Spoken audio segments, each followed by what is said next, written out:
Hello, and welcome to Mikey's Film Corner. I'm your host, Mikey.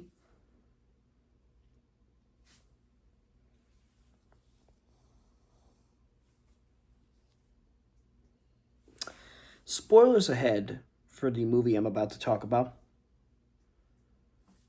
Honey, don't. This is not a good movie at all.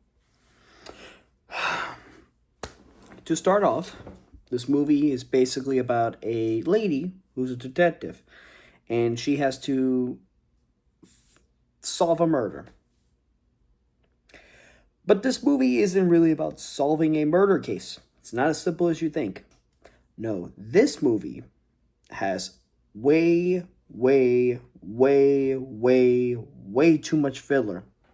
Now, for a movie like this being made by one half of the Coen brothers, who are known for making Fargo and a bunch of other weird movies, I'm a little surprised that it's not a full Coen brothers movie. No, I was unaware of the idea of them even not doing movies together anymore, at least as of right now.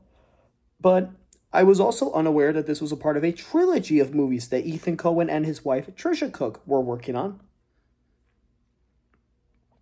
Does this need to be a part of a trilogy? Because this is just pure doo-doo, pure garbage, pure horse water.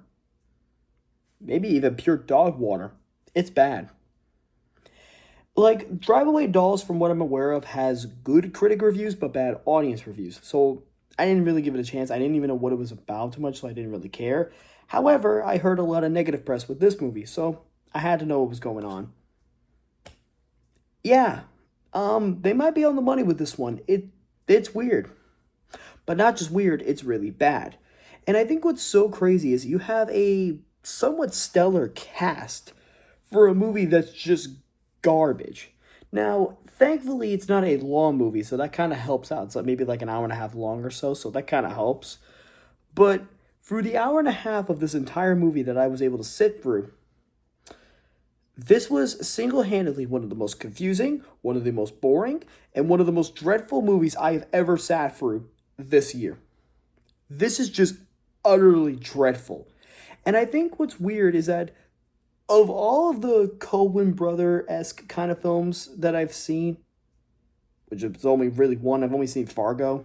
And Fargo's a great movie, and it's considered one of the funniest movies ever made, even of the 90s. But I don't think I've ever seen a movie that is as dumb or as stupid as this movie, at least as of this year. This should be a contender for Bad Movie of the Year. It is just horribly written, horribly directed, weirdly edited, weirdly paced, weirdly acted. There's way too much filler, and I think the nudity might be a bit much. I can't even go further in depth with that because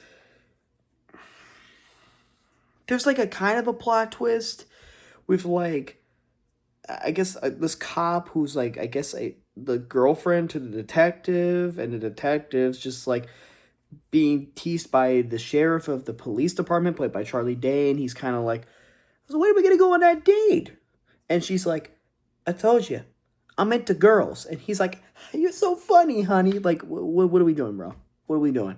And then you had Chris Evans, who plays a pastor, and he's just an all-around creep and complete tool bag, which is nothing compared to what Chris Evans is in Materialists. Like, in that movie, he's entertaining and, like, silly and goofy, and he's kind of a charming guy. Here, he's just kind of a tool bag. Got two different Chris Evans movies, like, I swear.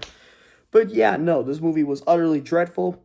Some of the worst acting I've ever seen. Just boring and just all around unappealing. And I don't know how this has a theatrical release. There should not even be a trilogy of any movie like this, but there is. And ethancoen and Trisha Cook are still going to make those movies. No one asked for them. No one asked for them. I don't get it. 1 out of 10, that's my rating. Terrible. All around garbage. If you enjoyed the video, please make sure to smash the like button and smash that subscribe button. Bring the Coen brothers back together. Bring them back together. Deuces.